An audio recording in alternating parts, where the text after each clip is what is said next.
This is a speech given by the Lubavitcher Rebbe in Chet Nisan Tavshin Nun Aleph. Of course, in Parshas Tzav Tavshin Nun Beit, the Rebbe had already had his stroke on on Purim Katan. So before Chav Beis. So these are from the year before. Okay. Now also this is Parshat Tzav Shabbat HaGadol. This year Shabbat HaGadol is the Shabbat right before Passover, and this year, of course, we're a month away from Passover. This is usually just a few days before Passover. Now we're a month before Passover. But Passover is coming, and it is a commandment. You're supposed to prepare for the holidays 1 month before the holiday. So let's start preparing for Passover. That's what we're learning also in Likutei Torah. We're learning about matzah, the whole idea of the holiday of Passover, Bina and Chachma. And now we're going to learn excuse me, about Passover from another angle. And here we go. And if you want a little a preview. Oh.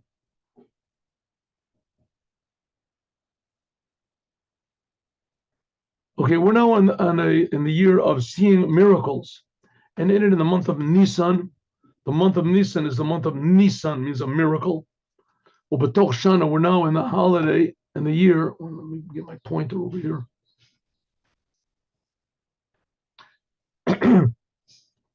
We're coming close to the holiday of Passover, which is the holiday of our freedom.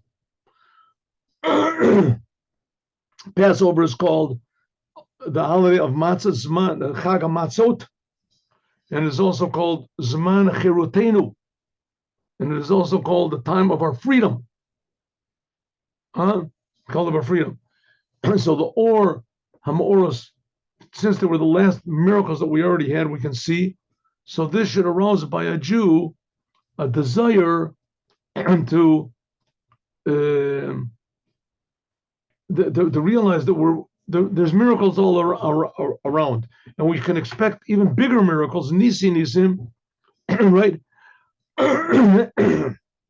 In other words, God's involvement, active involvement in the world, and that we can enhance this and speed it up by learning Torah and doing the commandments in a more, complete and happy and exact way. Okay, but we have to elevate ourselves until we see the big miracle, which the big miracle is going to be the coming of the Moshiach. How it's going to be, we're going to see. Now, one basic thing about going out of Egypt is that it comes to teach us that God is involved. That's a big, we mention it every day, going out of Egypt. And in our prayers, we talk about how God split the sea and that the Jewish people sang, Az Yashir. And so that's a very big point, that God's active involvement in the world. And he better do it quick, because the situation is really getting bad. But the rising anti-Semitism in the world is bringing a lot of Jews to ask a very important question: is where is God in this whole business? Why isn't he getting involved? We would like to run away from God and not, just forget about Judaism, but the non-Jews are not allowing us to, right? The non-Jews keep reminding us, despite our protests and everything, you guys are Jews, you're Jews. No, I'm just like everybody else. No, you're Jews. So the Jewish people are starting to think, what is this? Why am I being hated? What's wrong? What did I do wrong? I don't, I'm against Palestine. I'm for Palestine. What is it? I'm against the Zionists. I'm against the Judaism. I'm against everything, and they still hate me. What am I doing wrong? They're starting to realize that the whole idea of Judaism is this connection with God. So connection with God. So let God connect with me. The whole thing of going out of Egypt is that God did the whole thing. So where is he? Where is he? So when God does appear and he starts to do things like he did out of Egypt, so the first thing he's going to do is forgive everybody, because he's going to say, listen, I understand you 100%. Maybe I overdid it a little bit, I was supposed to reveal myself, and I didn't do it. And there was a Holocaust. There was terrible things that happened. But there's a deep inner explanation to the whole business. And now I'm going to explain the whole thing. He says Mashiach is going to come. He's going to explain the whole thing. But until then, he's got a lot of explaining to do, because the main thing of God is supposed to be that God does things. He reveals himself. Even though that, I mean, we can understand God's frustration in this whole business, because he did take the Jews out of Egypt, and he gave them the Torah, and he gave them all these miracles, and it didn't do any good whatsoever. 40 days after God gave the Torah, God spoke to them, the 10 Commandments, Mount Sinai, as they worshiped the golden calf. They went exactly the opposite of what it. So you can see that if God does everything, then as soon as God doesn't do everything, then the Jewish people say, hey, why isn't God doing everything? Why do I have to do things? Right? Okay.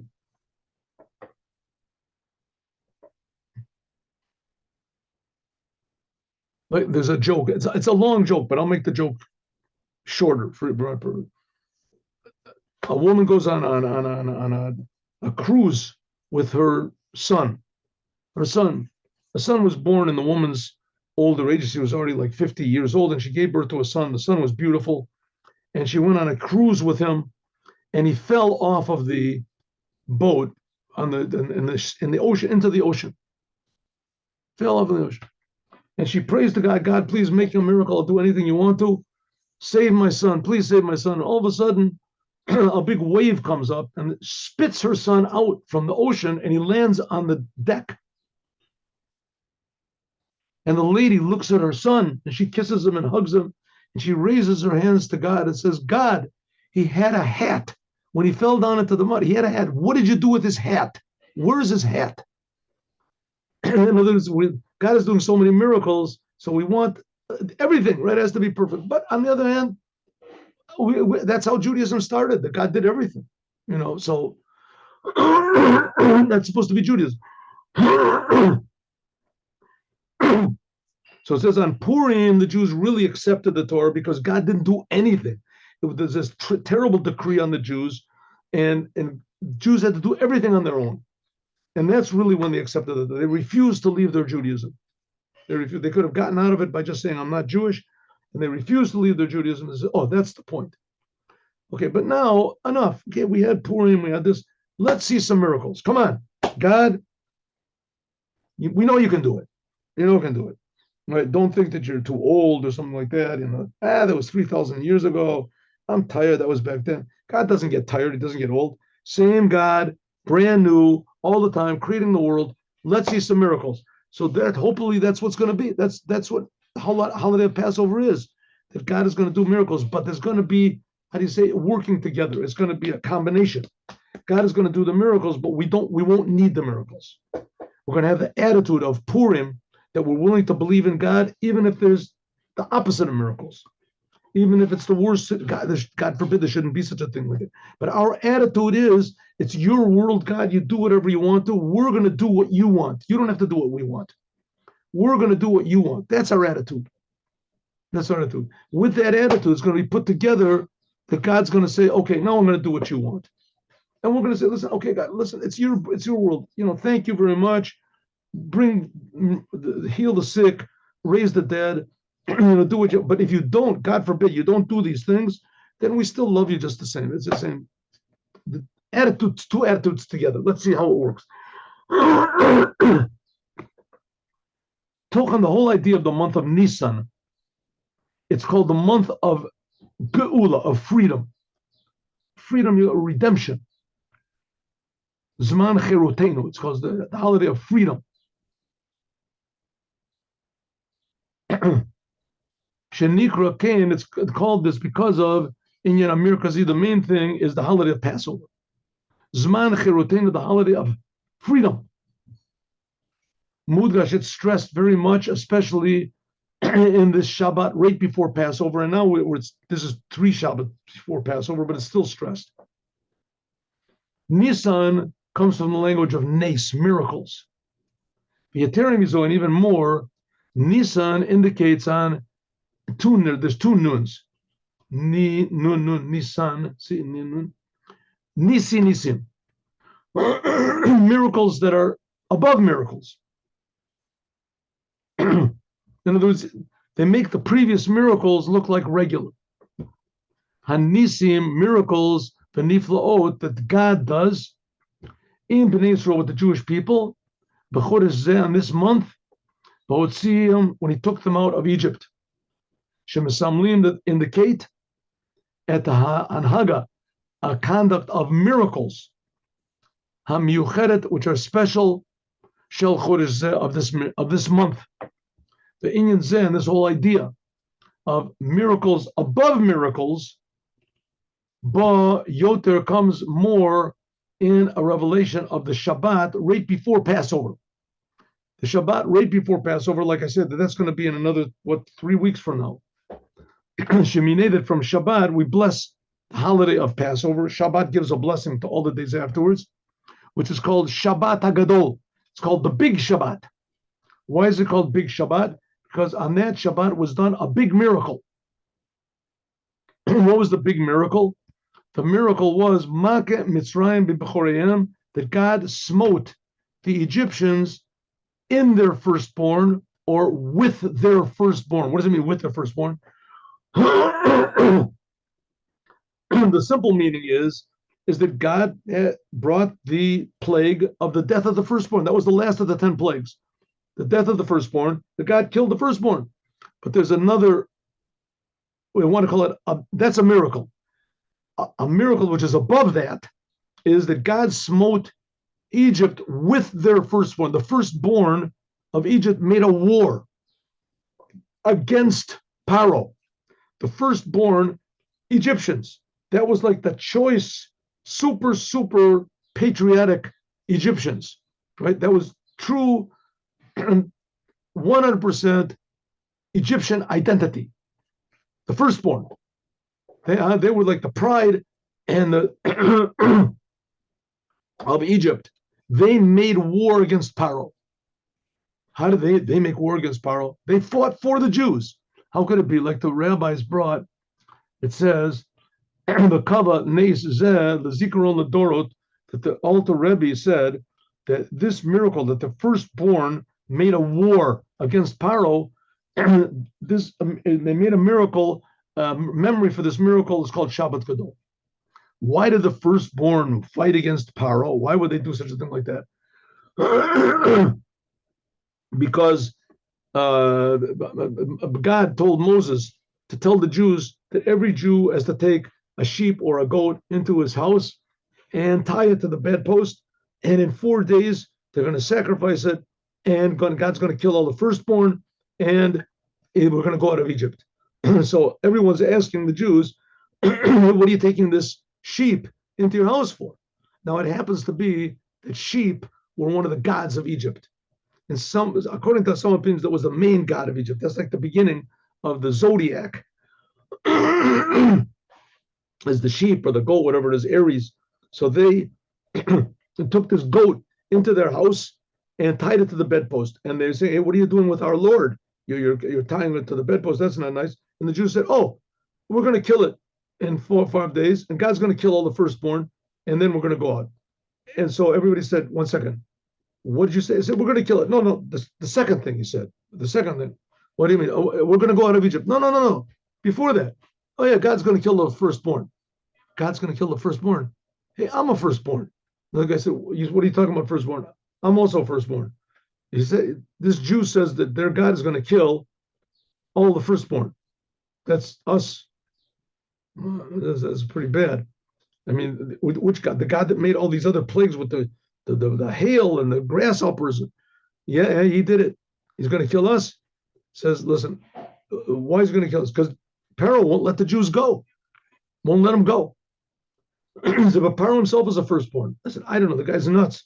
We got to convince him. So they went to Pharaoh and they said, let the Jews go. Come on, you're destroying Egypt. Let them go. And Pharaoh said, listen, if you ask me, they ran out of miracles. God ran out of miracles. They did 9 miracles. That's all. No more gas. The batteries are empty. There's nothing's going to, they're just, it's empty threats. Empty threats. Don't worry. We're not afraid. We're Egyptians. We're not afraid of these guys. Come on, they used to be our slaves a year ago. Be a man. Be a firstborn. They said, yeah, we're a firstborn, and you better let them out, or we're going to make war. War? You're going to war with me? I'll war with you. And they started a big war. The firstborn, Makim Mitzrayim, Egypt was smitten Bibechoreim with their firstborn. And because they made this big war, that the firstborn, the pride and the glory of Egypt fought against Egypt, fought against Paro. They fought for the Jews, as this is a big miracle. And therefore we make Shabbat HaGadol, that's the Shabbat HaGadol when we're remembering this miracle. And even more, the Shabbat HaGadol, Hayatah, this was the beginning of the redemption and the beginning of the miracles of going out of Egypt. That's when they actually made the first moves for actually leaving Egypt. Therefore, say, Avadim Hayinu, we were slaves to Egypt. We read half of the Agara on this Shabbat. So again, this is not this coming Shabbat, and the year that the Rebbe spoke about this was the dates came out in different Torah portions, and then this year. So it ended up that Tzav, that back then, like we're leading now, that came out on the Passover on the Shabbat right before Passover. In other words, 2 weeks earlier than what we're doing now. 2 weeks earlier. Okay. By us, Passover is going to be in another, 3 weeks. And by then, Passover is another few days. But we have to understand, Madua, why is the miracle of smiting Egypt with the firstborn, why is this called a big miracle, more than all the other miracles? And how is this so great, the miracle? Until this is the beginning of the redemption and of the miracles of going out of Egypt. At first glance, this is just another one of the miracles. In fact, you can say that the smiting of the firstborn, that they made war against Paro, that it was not so much of a miracle at all. I mean, it was they did it. It's no new thing in the world that there are revolutions of dissatisfied people warring against their government. It happens all the time. Communism is based on that. So what's the big deal that the firstborn, they fight for the Jews? So they weren't fighting for the Jews. They were just fighting against Paro. He had ridiculous programs, and he had ridiculous attitude, and so they were fighting with it. What's the big miracle? The big miracle is that was hail came from heaven with fire inside of it, and the water turned to blood. That's miracles. This is not just a miracle. This is a double miracle, and we're going to see why. This is the whole idea of going out of Egypt. Is this miracle? This miracle really stresses it. Here we go. We also have to understand the connection of this miracle with Shabbat, right? Why did we make this the memory? Why do we remember this miracle of the firstborn smiting Paro? Why don't we make it on Shabbat? Shekavu Neisel Lezikron Ladoros on Shabbat. It's called Big Shabbat. Even though there's a good reason for this, nevertheless, we have to say, according to what we already know, that there is some sort of a connection to Shabbat. I mean, the fact is that they warred against Paro. This is like 4 days before the Jews got out of Egypt. So let's say this year, when is Passover? Let me just have a look over here. When is Passover? Where's my which day of the week is Paro? I'm looking for my. Passover starts on Tuesday this year. Tuesday. 1 second. 1 minute. Let me have a look. Here we go. Passover is on. No. Yeah, Passover is, you're right, Monday night, Monday night, right? So the smiting of the firstborn was 4 days before. So let's make a mention of that, like on the Thursday before that, 4 days before. What's this thing? Why do we have to make it on Shabbat? Why Shabbat? So there must be some sort of a big connection between this idea that the firstborn fought against Paro. So to speak, they were on the side of the Jews to let the Jews go. The firstborn fought. The Rebbe says this is the biggest miracle of all. And this is called the big miracle. and therefore we make this on Shabbat specifically, and we call that the big Shabbat because of this miracle of the firstborn fighting against Paro. Why? What's so big about the miracle, and why specifically does it have to be on Shabbat? Well, Osif, to add on that the connection between the beginning of the redemption and the miracles with Shabbat, the big Shabbat, is especially stressed now, this year, says the Rebbe. Back then, this is 91. Shayom, reached on the first day of Passover, is on Shabbat. Okay, that's not relevant to us. The first day. This year it falls, like you say, on Monday night, on Tuesday. Okay, except for those small differences, one of the main, you have to also remember when the Rebbe was saying this was after the miracles of the Gulf War, when Saddam Hussein, he shot these huge missiles into Israel and they didn't hurt anybody. They blew up whole buildings and then and the Iron Curtain fell. I think it was the year after that. The Iron Curtain fell and all of a sudden Jews just got out of Egypt. Everything was so things were already going toward in this direction of miracles. The Rebbe says, nevertheless, those are miracles. True, those are miracles. But a real Jewish miracle is this miracle. This is the miracle that we've been waiting for, that the Egyptians fought against their own government in order to help the Jews. This, for some reason, is a bigger miracle than anything else. Okay, now, I mean, just, how do you say, a spoiler, we're not looking forward to the non-Jews being destroyed. We're looking forward to nobody being destroyed. When we say in the Aleinu prayer every day, 3 times a day, we say that all the evil people in the world will turn to you. All the evil people will turn to you, God. So we're not looking. So this aspect of the Egyptian, the firstborn Egyptians fighting against the government, is not just that they take up arms and they join our army to fight against. Here we're talking about the world joining and fighting for the goals of Judaism. We'll talk about it in a minute. Let's go. Here we go. One of the main things of the going out of Egypt that's stressed in the Torah is the fact that the redemption, the going out of Egypt, was by means of Moses. The Jews just didn't get out on their own. The Jews weren't just freed from their problems on their own. God had mercy on the Jews, and he freed them. Moses. If it wasn't for Moses, the Jews wouldn't have gotten out of Egypt. Of course, if it wasn't for God, there wouldn't be any Moses. But nevertheless, the whole thing depends on Moshe. Now, Moshe is a human being. And Moses is a human being that his whole job is to convince other human beings to act like human beings. Moshe, without Moshe, there couldn't have been going out of Egypt. So here we go. In every generation, there has to be a Moshe. In our generation, it's the Rebbe. But every generation, there has to be one leader, and he sets the whole tone for the Jewish people, not to forget that you're Jews, and not to forget that our purpose in the world is to make the world a different place. Not just that we should be free from Egypt, we should free the whole entire world from their limitations. Egypt means limitation. The Redeemer of the Jewish people, Kafi, like the Torah tells us in great length, that God chose Moshe as the first Redeemer. Ad shafilu kishemoshe, when Moshe requested from God, please choose somebody else. Shalach na b'yati shalach, lo kibel kodesh baruch hu, God did not receive his request.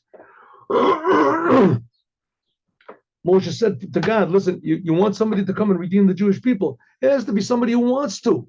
Someone who's self-motivated. I'm not motivated. I don't want it. Moses said, I don't want to do it. You're sending the wrong guy. It's going to be a failure. You're going to make yourself a bad name, God. You're picking the wrong person, right? Everybody's going to say that God, he's wonderful, creates the world, but he doesn't understand people. He doesn't understand help.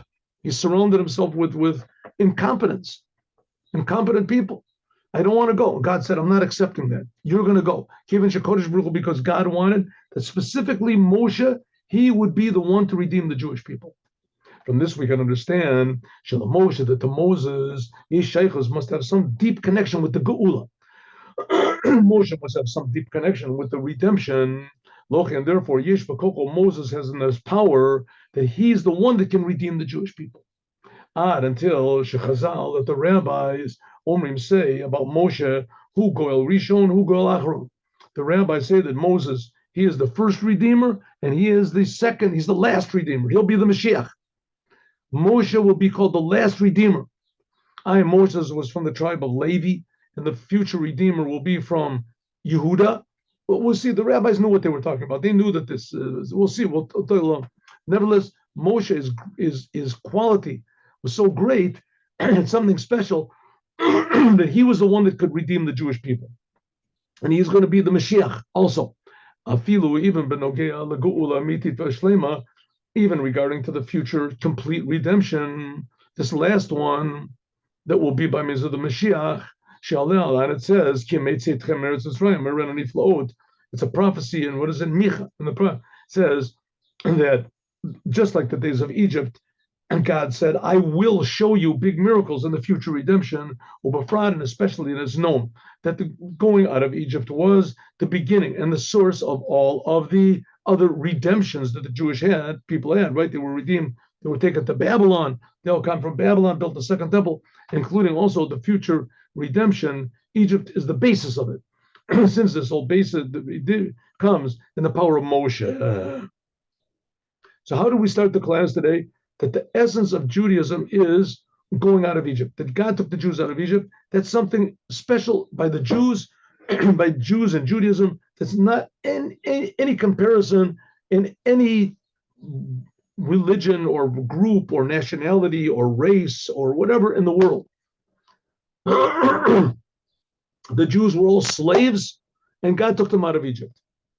That's a basic essence of Judaism, that we're slaves and God took us out of slavery. And that's what Mashiach is going to do. He's going to take the whole world out of their situation that there is now. A simple lesson from this we can say, in other words, is the goal of life is not, how do you say, the homeostasis. I don't know what's a better word for peace. Peace is not the goal of life. Peace and quiet, and peace is a good thing, that there's no disturbances for us to work. But the essence of life is filling responsibility. We're responsible. We're responsible to the Creator to improve the world, to make the world better. Adam, the first man, was created, put into heaven on earth, Gan Eden, to improve the world. We have the same thing. We have to improve the world. Peace is only taking away disturbances from our purpose. The goal is not peace. Peace is the environment in which we can live properly and increase and fill our responsibility to the Creator and to God. In other words, we always have to be going out of Egypt. We have to always be going out of our limitations. But we can't do it without Moshe. We need Moshe. What's the main point of this? The whole point of going out of Egypt is God said, I took you, Jewish people, for me to be a nation. And I will be for you a God. And you will know that I am God, your God, the one that took you from the slavery of Egypt. I am God. The first of the 10 commandments is, I am God, your God, that took you out of Egypt. First of the 10 commandments. I am God, your God, that took you out of Egypt. So, Tamir, this means Shagila Eluchut, that the revelation of God below in the redemption of Egypt was in order that the Jewish people, right, the Jewish people going out of Egypt wasn't freedom from alone. It was freedom to, in order that the Jewish people will be in the world and will see this and recognize and know God. And they'll accept on themselves the Torah and the commandments of God. And by means of avodah, working with Torah and the commandments, to reveal godliness in a way that's permanent and eternal in life. In other words, everyone will feel dynamic all the time. We have work to do, and we have the ability to do it in the world, kafisha nafal nifal, like it was done in the Mishkan, in the tabernacle. But that's the whole idea of going out of Egypt and receiving the Torah. The whole purpose of going out of Egypt and receiving the Torah was Asali Mikdash, make me a holy house, a holy place, and I will dwell in you. But in you, in them, in the Jewish people, among the Jewish people, in a permanent way, in a Beit HaMikdash. It'll be the first temple, the second temple, and the ultimate completion will be the third temple, which Mashiach will bring down from heaven. Mikdash Hashem Konan Yedecha. It's the handiwork of God, which will be eternal in the eternal redemption of the Jewish people. So Jewish people, the essence of Jewish identity is God. The essence of Jewish identity is serving God. The essence of Jewish identity is serving God to make this world a perfect place. Or more exactly, to perfect the world. By means of this, when God is revealed in the world in such a way, that God, the Creator, will be revealed everywhere in the creation, that all of the world, all of the people in it will recognize and know that there's a Creator and a revealed way. Everyone in the world will feel empowered to do good, and no one in the world will be afraid to lose his money, to lose his this, because no one's going to take anything from you. God is giving you what you need. He's helping you. There won't be any wars. There won't be, but nigla kavod, there will be revealed the glory of God, and all flesh will see God together. That's the whole job of the Jewish people. That's the reason why that the redemption of Egypt comes by means of miracles. God reveals himself, since specifically by means of a miracle, which is above nature, is revealed the power which is unlimited of God. That everyone can recognize, right? You get used to the world and you think this is reality. As soon as there's a miracle, you realize this world is not the ultimate reality. That there's a creator to the world. And he cares about the world. He wants to make miracles in the world. The world is very, very important, tremendously. Every instant is important. That we'll recognize that God is the Balabayas. He's the king on nature. And therefore, God has the power to make miracles which are above nature. And he can change the whole laws of nature. And that nature is from the word taveapi, is like sunk. Godliness is sunk in the world, so you don't see godliness. And this, God gives us the power to the Jewish people, when they see these miracles, that by them will be a redemption. Cherus mitzrayim, freedom from Egypt, freedom from all limitations of the world, and the shibud, hanatachas olam, that we're no longer slaves to the world anymore. Nothing in the world makes us angry or depressed or lustful or crazy or deceitful. We go out of the limitations of the world, shonim shela olam, of the world in general, and of exile especially. And this will begin with going out of this began by going out of Egypt. That therefore now we have a holiday which is called the holiday of freedom. Freedom, true freedom from all limitations of the world, including limitations of nature. Even from miracles that are in nature, like the miracle of Purim. So we're free. We're free to be ourselves. And just like it will be in the future redemption, when it will be God said, like the days of going out of Egypt, I will show you miracles. There will be miracles which will make the miracles when we left Egypt seem to be normal. In other words,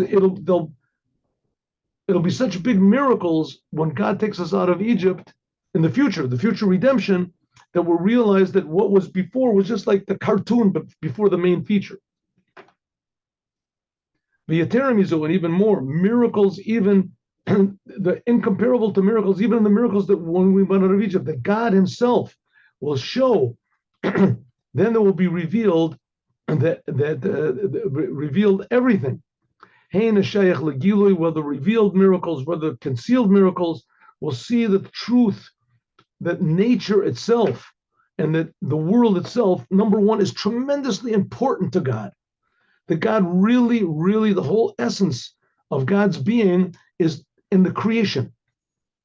Not like these other religions think that the main thing is to go to heaven and this world is a bad place. The world certainly is a bad place. There's no doubt about it. But it's a bad place because we're not fixing it up.